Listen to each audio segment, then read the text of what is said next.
যতদূর চোখ যায় শুধু পানি আর পানি। বিশালতা দেখে মনে হয় সাগর। বুক জুড়ে জলধারার চঞ্চলতা মনে করিয়ে দেয় নদীর কথা। আসলে তো সাগরও নয়, নদীও নয়, এ হলো বিল।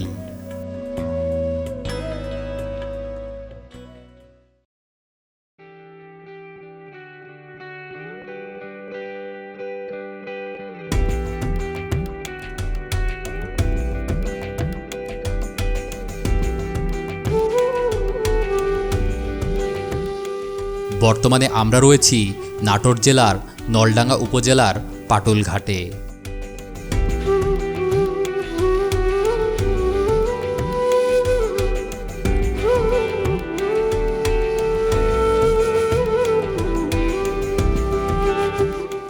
এই ঘাট থেকেই যাত্রা শুরু করলাম আমরা।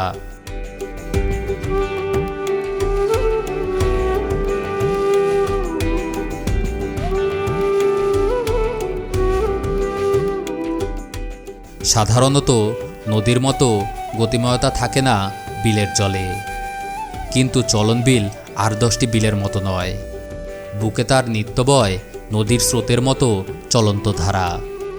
আর এই কারণেই নাকি এই বিলের নাম হয়েছে চলন বিল।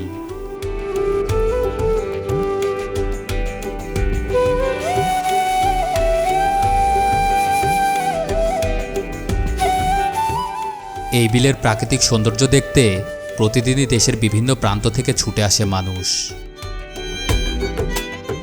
প্রাকৃতিক সৌন্দর্য দেখতে দেখতে চলুন জেনে নেই এই বিল সম্পর্কে গুরুত্বপূর্ণ কিছু তথ্য। সিরাজগঞ্জ, পাবনা, নাটোর ও বগুড়ার 8টি উপজেলার বিশাল এলাকা জুড়ে বিস্তৃত চলন বিল। 8টি উপজেলার বিলকে সমষ্টিগতভাবে চলন বিল বলা হলেও বিভিন্ন বিলের কিন্তু রয়েছে বিভিন্ন নাম।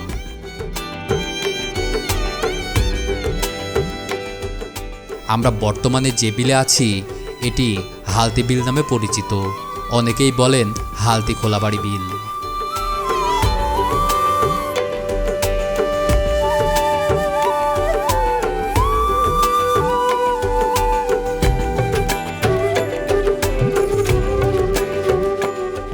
হালতি বিল নামকরণের পিছনেও রয়েছে এক ইতিহাস।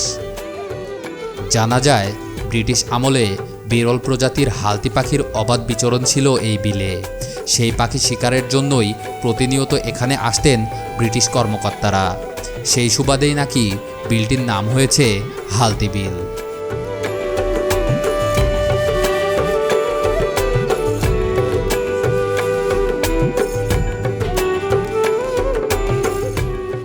এই বিলটি প্রায় 40,000 একর এলাকা জুড়ে বিস্তৃত।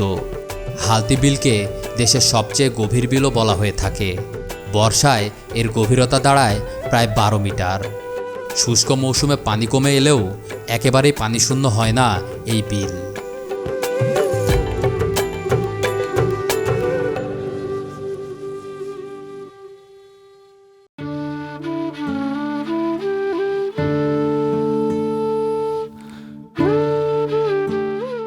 ভরা মৌসুমে বিলের পানি যখন দখল করে নেয় প্রান্তরের পরে প্রান্তর, তখন বিলের মধ্যের গ্রামগুলো হয়ে ওঠে এক একটি দ্বীপ।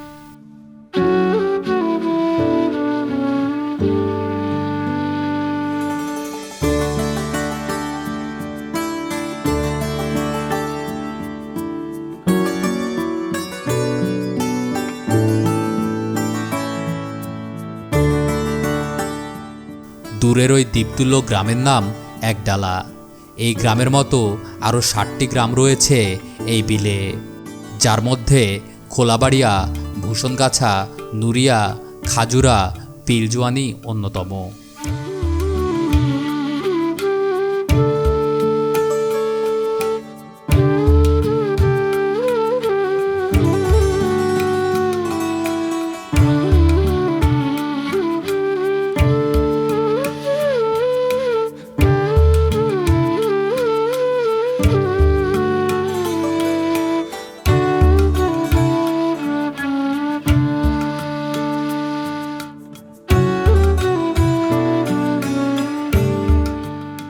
দেখতে দেখতেই আমাদের নৌকা ভিড়ল এক ডালা গ্রামে। চারিদিকে অথই জল আর মাঝখানে ছোট্ট একটি গ্রাম। বিলের মধ্যে সৃষ্ট ঢেউ আছড়ে পড়ছে গ্রামের রাস্তায়। একদিকে জলের শব্দ, অন্যদিকে স্নিগ্ধ বাতাস। যে কাউকেই মন্ত্রমুগ্ধ করবে এই গ্রাম।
গ্রামের মধ্যে ঢুকতে শুরু করলাম আমরা।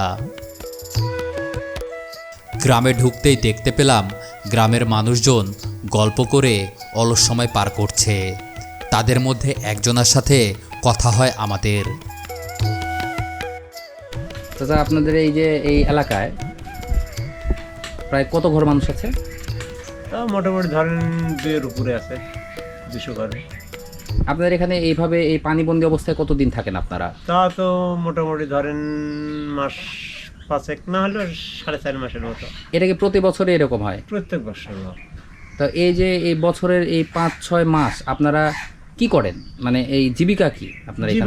জীবিকা বলতে মনে করেন যে কেউ ব্যবসা করে, কেউ মনে করেন যে মাছ শাক মারে, কেউ হয়তো কাজ টাজ করে, এই ধরনের ভাবে সংসার চালায়। আর বাদ বাকি সময় বাদ বাকিগুলা মনে করেন তারা বাড়িতে থাকে, যারা একটু ভালো ধরনের তারা বাড়িতে। আর অন্যান্য এই যে এই 5 মাস বাদে সারা বছর হচ্ছে আপনাদের এখানে ফসল কি ফসল হয়? ওই যে ধান, শুধুই ধান হয়? ধান ভুট্টা এগুলা। আচ্ছা, এখানে আপনাদের ধানের চাষটাই সবচেয়ে বেশি হয়? বেশি, হ্যাঁ। আর এই মুহূর্তে যারা ধান চাষ করতেছিল, যাদের ভালো অবস্থা, তারা মানে এই সময়টা শুধু ফ্রি সময় কাটায়? হ্যাঁ, ফ্রি সময় মানে তারা হয়তো মনে করেন যে বেড়ায় নেই কাজ, ওরে এছাড়া অন্য কোনো কাজ নেই।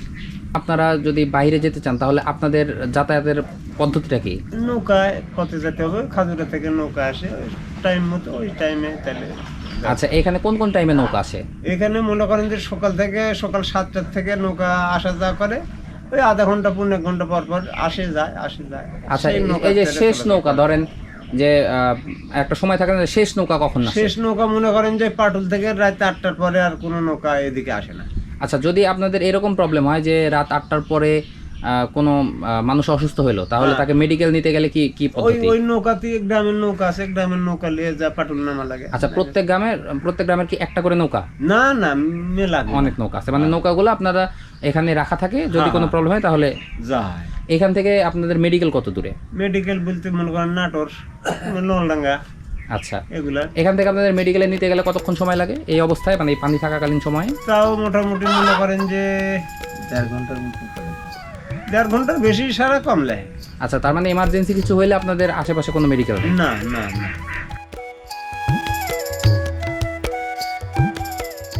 গ্রামের আয়তন ছোট হলেও এই গ্রামে বসবাস করে অনেক মানুষ। ঘরের পাশেই ঘর। এত অল্প জায়গায় এতগুলো বাড়ি রয়েছে, তা বাহির থেকে ধারণা করাই অসম্ভব।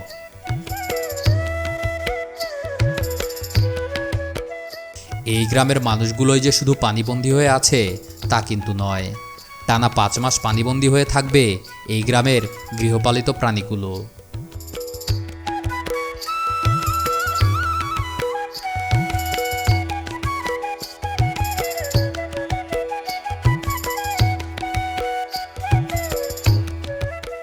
গ্রাম থেকে বের হওয়ার সময় চোখে পড়ল জাল তৈরির দৃশ্য।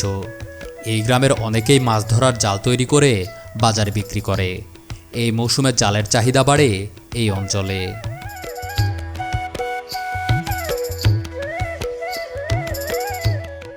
বর্ষায় এই বিলের চেহারা বদলায় বেলায় বেলায়, কখনো বৃষ্টি আবার কখনো রোদ।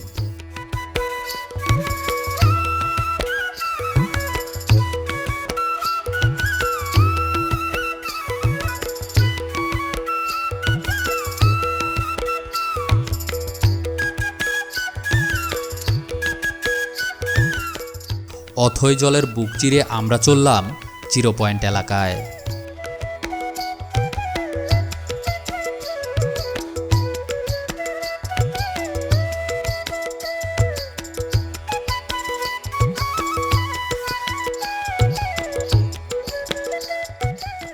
দূর থেকে চোখে পড়ল একটি স্কুল।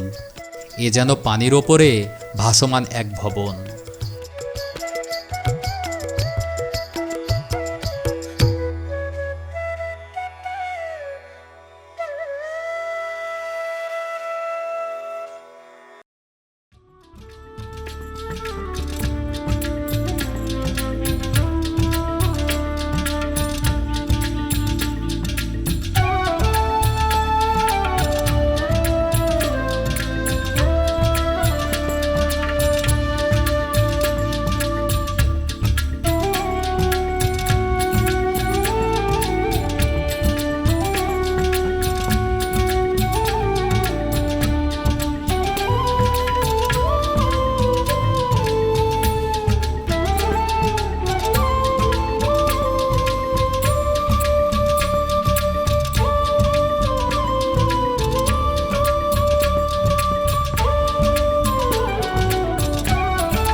জিরো পয়েন্ট ভ্রমণ পিপাসুদের কাছে সবচাইতে বেশি পছন্দের।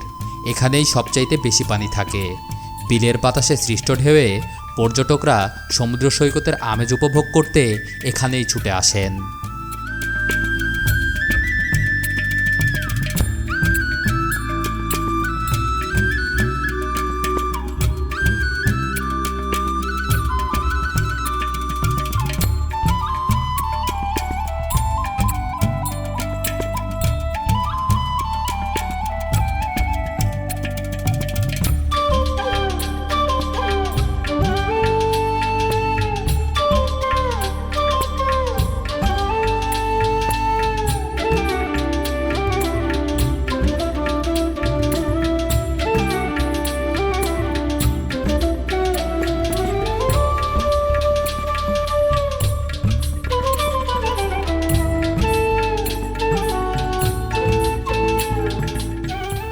বিলের এই অংশ মাছের অভয়াশ্রম করা হয়েছে। পানি কমতে থাকলে বিলের মাছ এই অংশে জমা হতে থাকে এবং পানি বাড়ার সাথে সাথেই এইখানের মাছ ছড়িয়ে পড়ে পুরো বিলে, যার জন্যই এই বিলে প্রচুর মাছ পাওয়া যায়, যা প্রাকৃতিকভাবেই বেড়ে ওঠে।